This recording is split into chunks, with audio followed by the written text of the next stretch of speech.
Our topic for today is, basa nyo naman dyan, about the church, looking for love, start here. Yun po yung ating pag-uusapan today. And I believe in my heart, all of us are looking for love. Right?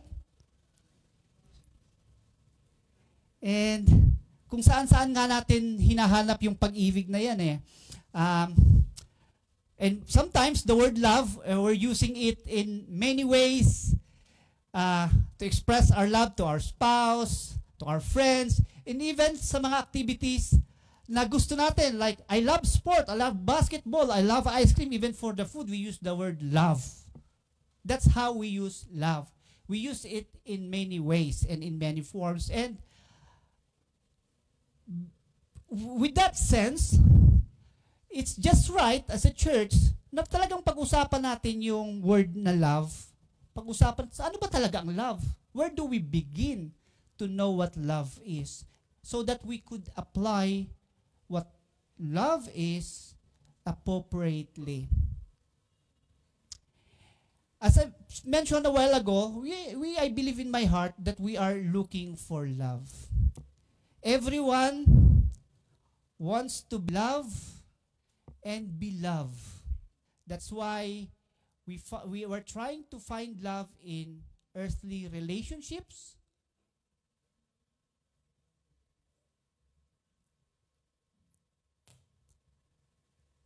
sa kaibigan, sa asawa. And sometimes we associate love doon sa earthly success natin. May kakilala ko talagang tutok na siya na doon sa trabaho niya, no? Hindi na nga umuuwi eh. Talagang, especially mga Hapon, hindi na umuuwi ng bahay, doon na lang sa trabaho. They love their work so much and they find fulfillment sa success nila doon sa ginagawa nila. And even to us today, in our time today, we look for love in social media na gusto natin maraming likes at mas mainam kung heart, paki-heart naman. Di ba? We want yung reaction na may heart. And even in the church, dito sa church, we are all here today, and we find meaning, and we want to express our love, and hopefully, that as we serve in the church, people will love us back, and we consequently feel being loved because of what we do. That somehow, sa ministry na ginagawa natin, the void in our hearts, yung ginagawa natin would fill that void, but however, sometimes, kahit sa church na tayo naglilingkod, we still feel like we are unloved and burned out.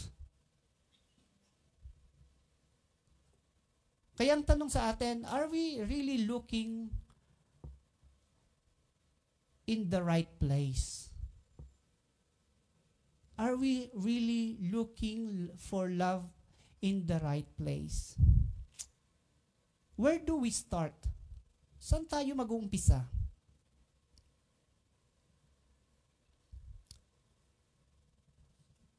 Ultimately, if we want to know, if we want to experience true love, we go back to God. Because love is from God. And we can find that in 1 John chapter 4, that love is from God, which means we can never know what love is apart from God. Apart from God, we can never know what love is. We really know nothing without knowing God first, because love is from God. In fact, in chapter 4 of John chapter 4 says, God is love. So apart from God, hindi po natin talaga tunay malalaman kung ano yung pag-ibig. But God manifested or demonstrated His own love towards to us in a way that we can know visibly, we can felt that love in a way na matututunan po natin. God did not put us hanging na hindi natin malalaman kung ano ba talaga ang tunay na pag-ibig. Pinakita niya po sa atin kung ano po yung pag-ibig so that we know how to love well. That is glorifying to God. Buksan po natin. Muna tayo, daanan po muna natin ang Ephesians chapter 5 verse 25 to 27 before we go to 1 Corinthians chapter 13, yung binasa kanina ni Kuya Carl.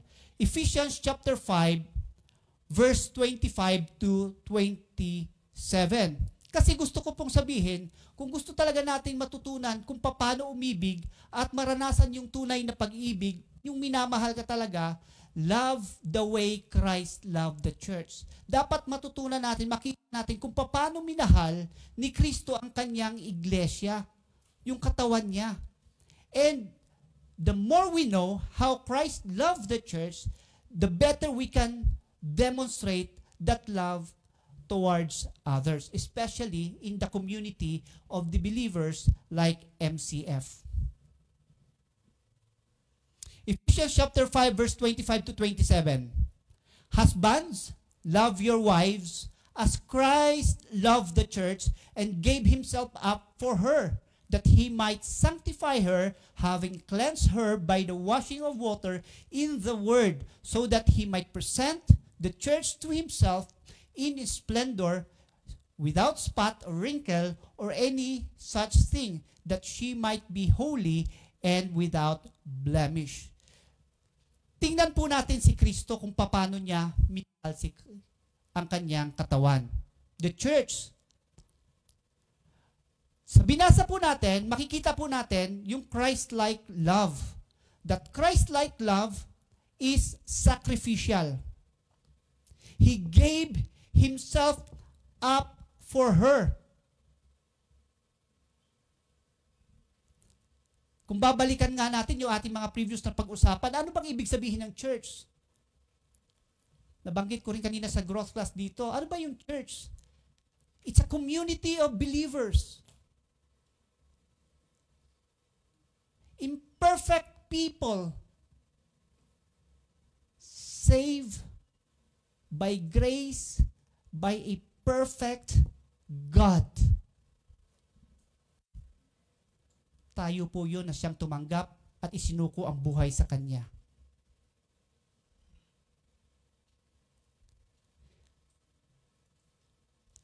Community of the believers. He gave himself up for you and for me. Tayo pong lahat.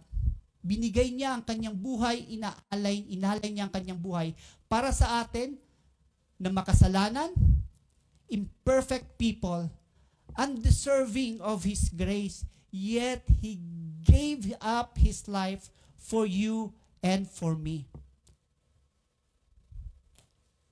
That is the kind of love that we need to know.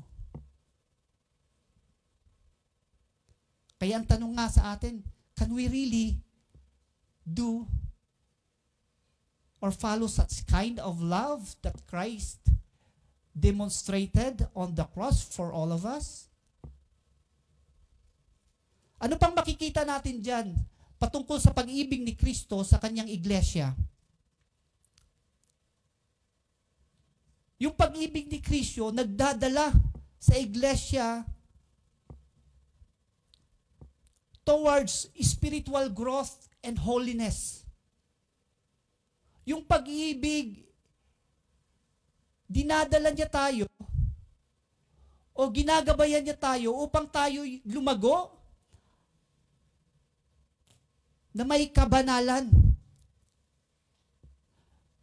It has a purpose of sanctifying and cleansing the church.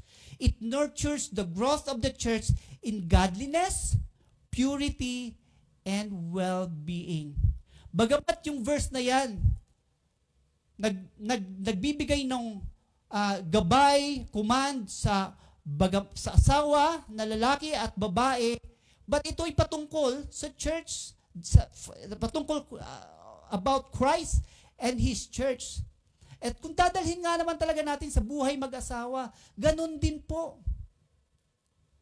That's husband, this is how you treat your wife. May sacrificial love, and it will lead the person towards spiritual growth and holiness. And if we expand that idea, we have as someone who was saved and loved by the Lord in Christ Jesus has a responsibility to show that kind of love in the community of believers sa mga kapatiran natin na katabi mo ngayon.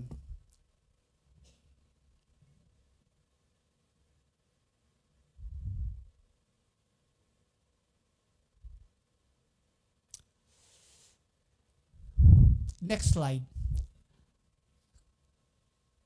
Sabi diyan, Christ-like love is the foundation of true Christian life and ministry.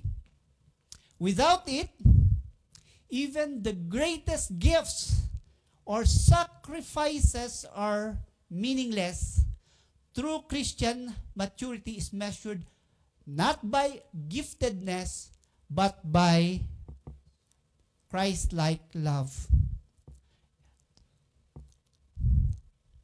Ano pong ibig sabihin po natin? Yeah, in the church, God bless us with many gifts that we can use, but those gifts can be meaningless if we will never see its fruit. Mas mahalaga po yung bunga.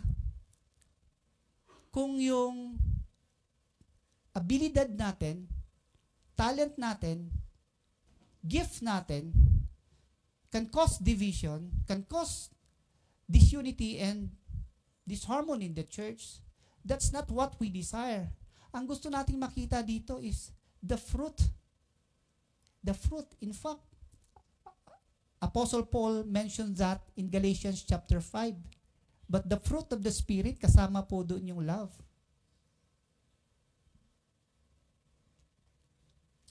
Now, since we're talking about church life,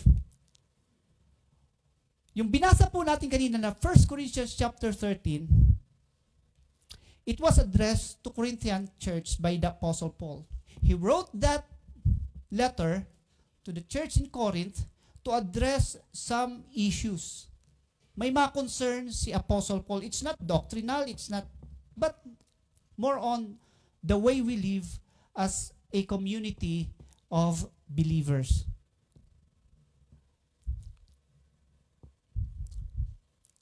You know, yung Corinth church,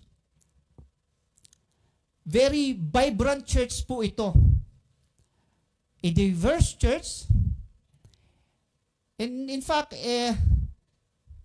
yung Corinth is in the influential city.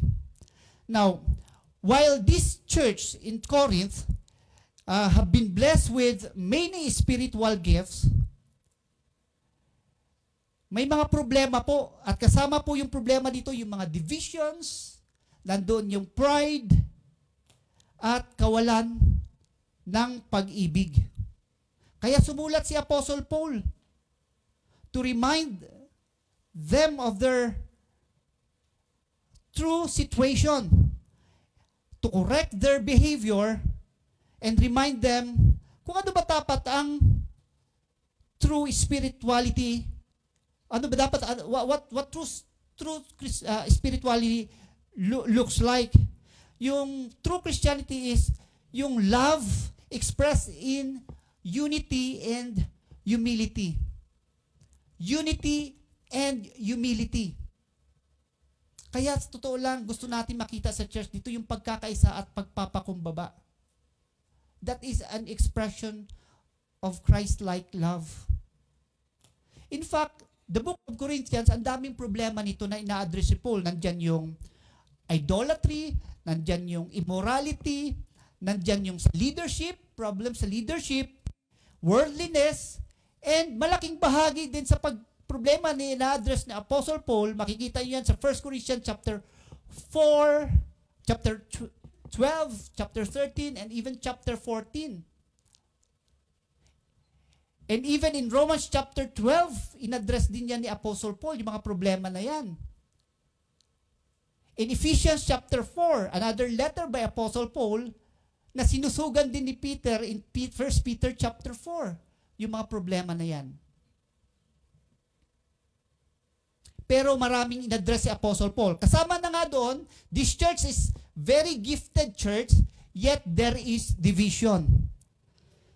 Hindi sila pinagkulang ni Apostle ng Lord itong church na to. Unang bahagi ng 1 Corinthians, sinabi ni Apostle Paul na pinagyaman sila ng Diyos sa maraming pamaraanan at they are not lacking any spiritual gift. However, yung blessing na yon naging source of pride and division. Source of pride and division.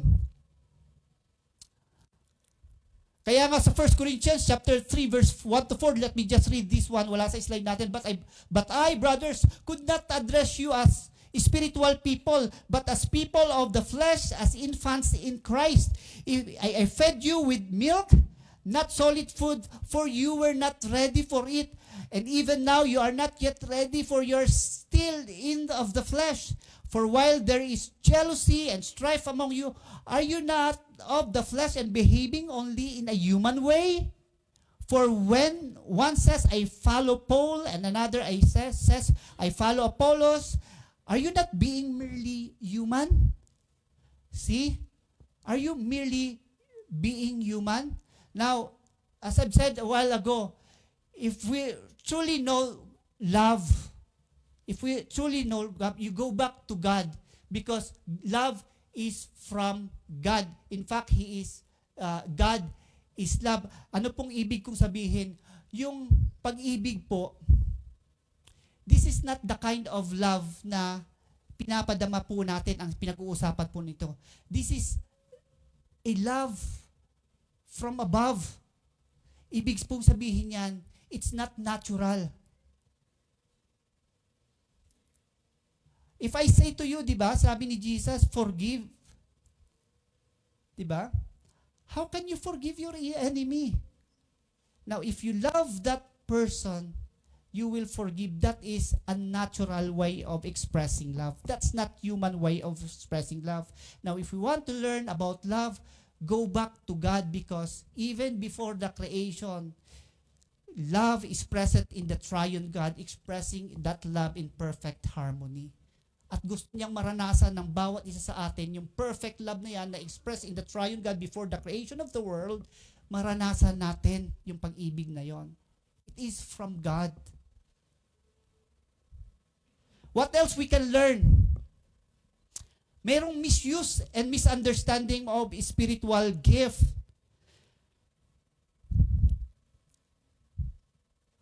Misuse and misunderstanding of spiritual gift. Nandiyon yung nagpapaligsahan na we elevate yung gift na mas, let's say, mas superior. Merong ganon, mas superior yung gift na to, nagpapataasan, kaya nagkakaroon ng disorder and division sa church. And we know that gift is given to us for the common good. It's not in fact for ourselves yung gift na yon. It's for the church to be edified without exalting one over the other. Merong misuse and misunderstanding about God. Tayo po, sana pantay-pantay lang kahit kakaiba yung kaloob ng Diyos sa atin. We are all servants of the living God. So, yan, mayroong misunderstanding and misuse of spiritual gifts. At meron din, problema sa church, yung tinatawag na, yung pursuit of power over character. Pursuit of power over character. Yung bang, you're, paano ko ba sabihin? Yung position, yung role, mas ginugusto mo yon kaysa ma-develop yung character mo. As we grow in the Lord,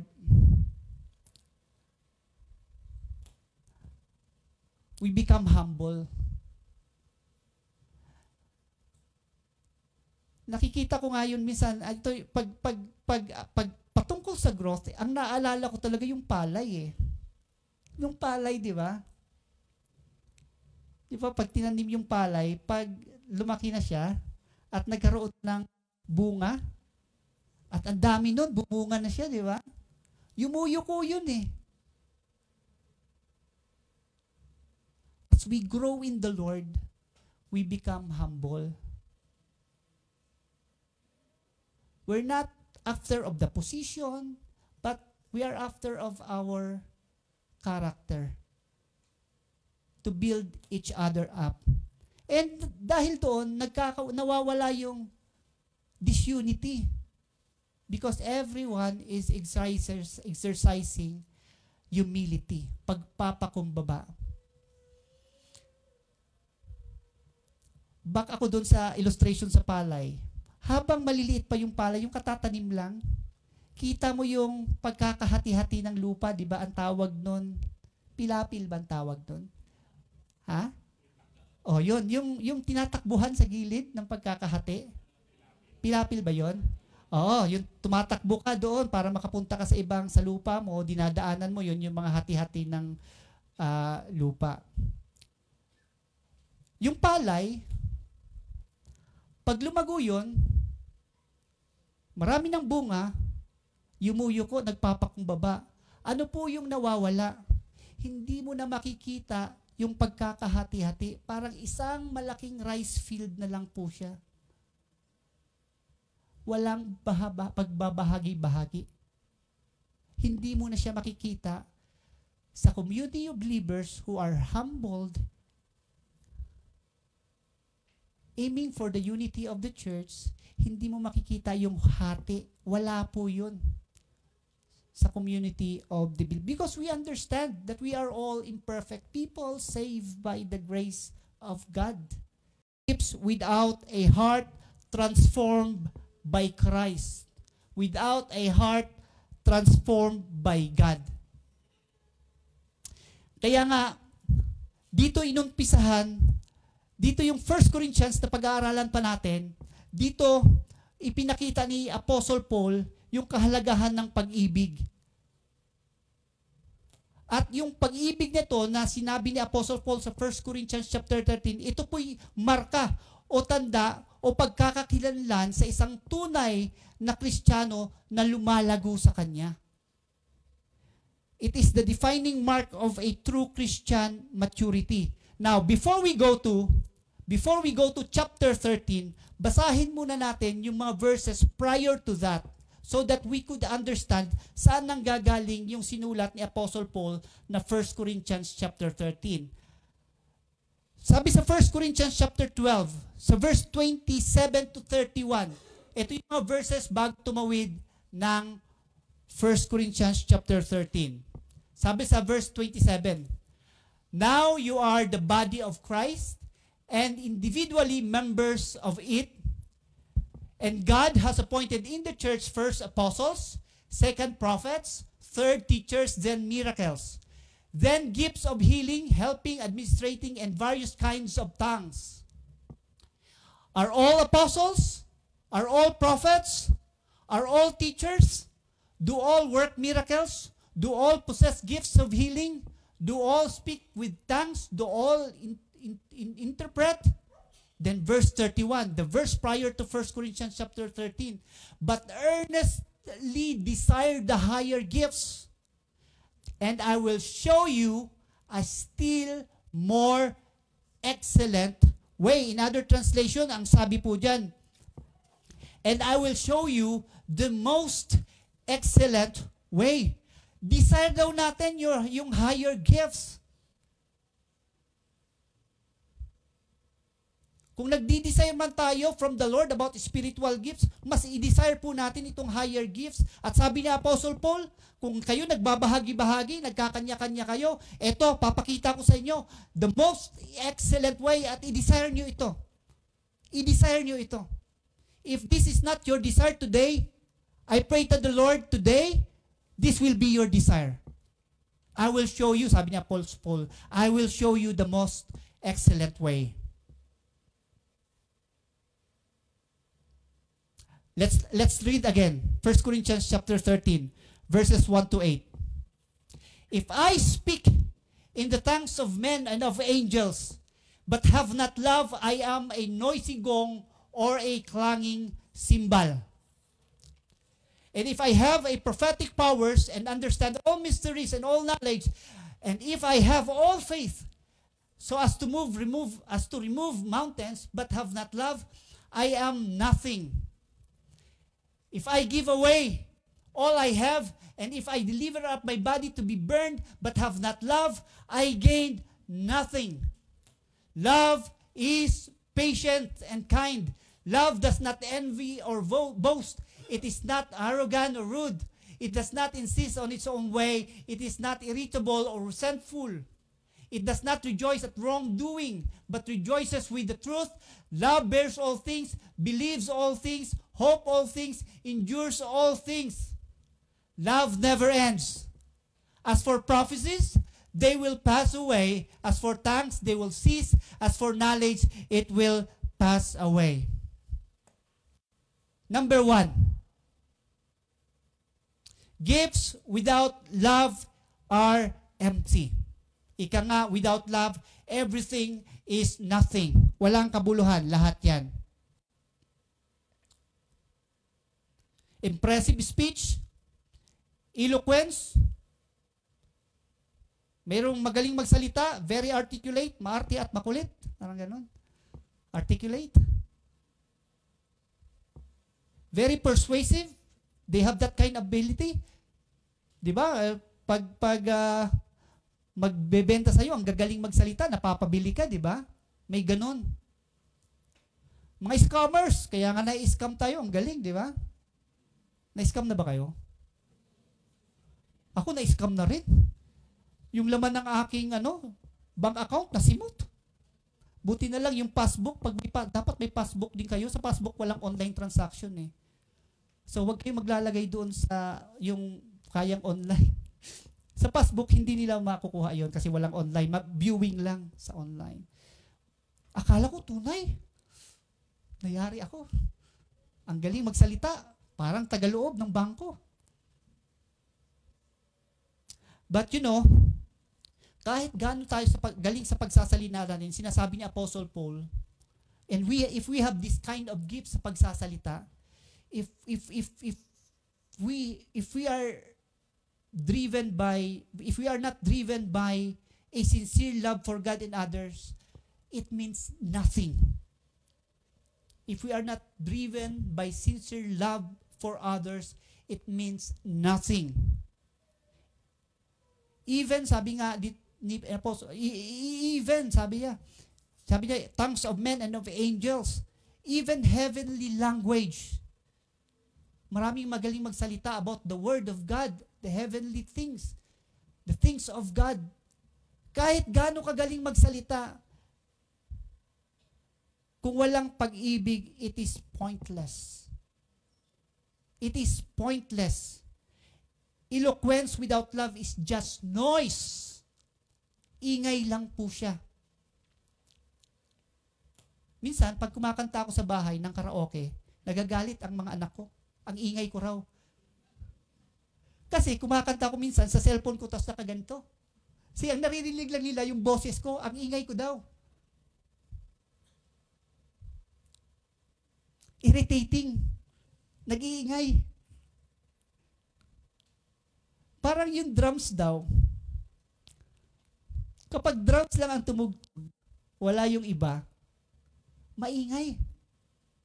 Ganun po inilarawan ng ni Apostle Paul, yung pag-ibig na ito, noisy. They're just noise. Pangalawa, sabi ni Apostle Paul, if I have prophetic powers and understand all mysteries and all knowledge, and if I have all faith as to remove mountains, but I have not love, I am nothing. I am nothing, he said. Alam niyo po, yung pagsasalita about the Word of God, prophecy, speaking forth of God's Word, mabuti naman yan. Maganda yan. Mabuti yan. Nais ng Diyos sa bawat isa sa atin that we speak forth His truth from the Bible alone. Mabuti po yan. And if we can understand the mysteries in the Bible, in fact, the marriage, yung church, inirawan ni Apostle Paul yun na mysteries. If we can understand mysteries and all knowledge, we all have knowledge, which means we have all the degree in this world. We all have the knowledge and abilities. Mabuti naman yon, maganda naman yon. And if we have, like if we have faith as to remove mountains, matinding pananampalataya ito. Pero kung wala dong pag-ibig, it's nothing. Alam niyo po, while we desire na magkaroon ng maraming knowledge, na magkaroon ng faith, na maintindihan natin yung mga mysteries of this world, and we have this prophetic ability. Pero tandaan po natin, yung worth natin, hindi nakadepende doon. Yung identity natin at yung halaga natin sa mata ng Diyos, hindi nakadepende how much we know, how much powerful yung faith natin, yung worth natin nakadepende how deeply we love. How deeply we love. Yung gift of prophecy, for example, is one of the essential gifts kasi ito yung nagsasabi tayo ng mga katotohanan sa mga tao. Pero pag minister po ito na walang pag-ibig, kung nagsasalita lang po kami dito, si Pastor Willie, si Pastor Mix, pastors, nagsasalita lang po dito na walang pag-ibig, wala pong halaga yon. It means nothing. It means nothing. Kung nagtuturo po kayo sa Bible study, sa growth class, sa mga bata, kung wala pong pag-ibig yon, it means nothing. Walang value. Kahit yung pananampalataya mo can move mountains from here to here. It means nothing. It has no spiritual value. It's worthless. It's worthless. Pangatlo, sinabi ni Apostle Paul that gifts without love are empty. If I give away all I have, and if I deliver up my body to be burned, but have not love, I gain nothing. Yung pagbibigay po, maganda yon. Gusto po ng Diyos yun, mapagbigay tayo. That we are generous. Mabuti po yon. In fact, dito pa sinabi, pinakita yung extreme sacrifice. Sabi doon, if I deliver up my body to be burned, nandun nagpapakita yung, not just yung generosity, but nagpapakita ng extreme sacrifice. Talagang ibinigay mo na lahat, pati pamato, ika nga daw. Ibinigay mo na lahat. Pero sabi ni Apostle Paul, kung walang pag-ibig doon, you will never gain anything. Sabi ni Apostle Paul, I gain nothing. Walang ginansya. There is no eternal reward if love is absent. You gain nothing. So number 1, matututunan po natin that gifts without love are empty. Are empty.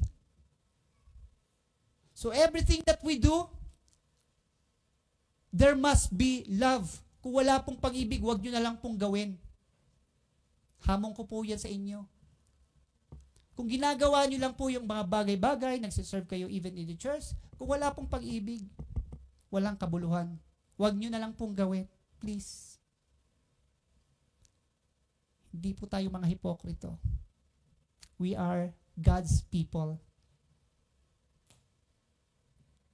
Pangalawa, love is the defining virtue of the Christian life.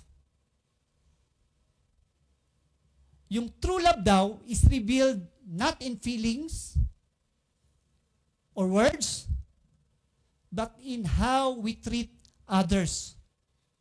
It is how we treat others. Basahin po muli po natin. Sabi, love is patient,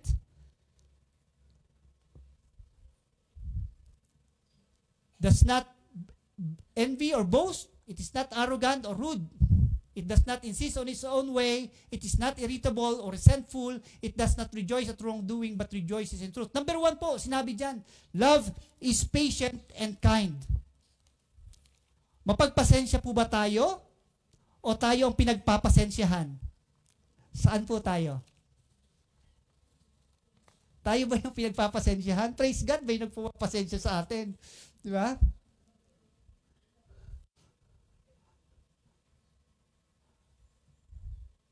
Pero sabi ang pag-ibig daw is patient and kind. Ano pong ibig sabihin ng patient? Patience means you endure. Pagtatagumpayan mo yung delays, huwag kang magre-react, i-delay mo muna yung response mo. Kung mayroong problema, may nakasakit sa'yo, you delay. You endure that delay. Even yung hirap, yung hardship, without retaliation, hindi ka gaganti. You delay your response. Be patient. And as you wait, you continue to be kind, doing good. You still do good, even it is not deserved.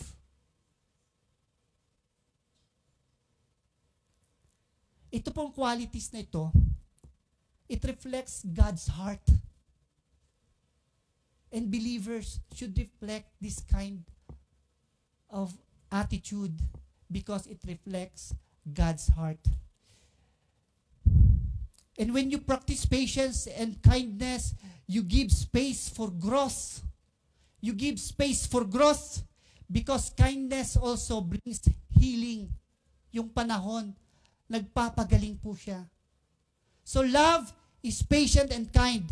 At sinabi dyan sa binasa pa natin that love does not envy or boast. It is not arrogant or rude. It does not insist on its own way. It is not irritable or resentful. It does not rejoice at wrongdoing. Ibig pong sabihin yan, ito po yung hindi dapat. Hindi ito pag-ibig. Diba? It does not envy, hindi naiinggit. But we celebrate. Pag may tagumpay, nararanasan ng kapatiran, we celebrate. Hindi tayo nag-iinggitan. It is not boastful. There's no pride. Rather, love walks humbly, valuing others above self. Nandun po yung respect. Hindi po rude ang pag-ibig. It honors. We choose words and actions that edify, yung nagpapalakas. It is not self-seeking. The Christian life calls us to die to ourselves and live for Christ and for others. Yan po yung pag-ibig. When love is free from jealousy, pride, rudeness, and selfishness, it reflects Christ's servant-hearted heart, which seeks the best for others even at personal cost. What else we can learn? Love forgives, rejoices in truth, and never gives up on others. It keeps no records of wrongs, at nandun yung pagpapatawad sa bawat isa. Love rejoices in the truth. Sabi pa nga, ulitin ko lang, that love keeps no record of wrongs means it releases the offenses and seeks restoration. nagsisik siya ng restoration. Love also rejoices in truth, meaning not in lies, not in sin, not in gossip. It bears, sabi niya, and love perseveres, it bears all things, believes all things, hope all things, endures all things. It does not give up on people even when they fail. Kaya pagpasensyahan, mahalin niyo po yung bawat isa. Tayo po yun. Magmahalan po tayo. Pangatlo, gifts will cease o hihinto, but love remains eternal. Meaning, it never ends. It never ends. Sabi nga yung prophecies will pass away. Will pass away. Sabi ko kanina, yung prophecy means speaking forth the word of God to others. That will pass away. While that is essential for the church, kasi nagbibigay ng direction, pagpapalakas sa iglesia, nagko-correct. However, Paul makes it clear that even such powerful gifts are temporary. It will pass away. Mawawala po yan. But love never ends. Sabi pa ulit dyan, tongues will cease. Tongues will cease.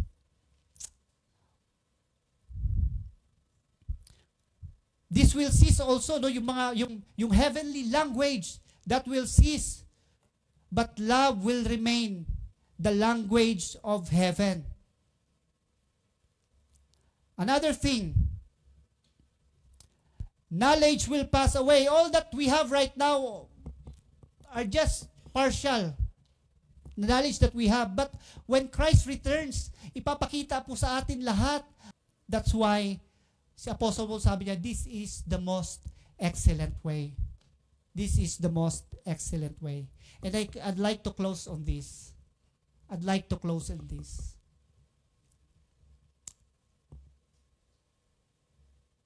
Are we looking for love?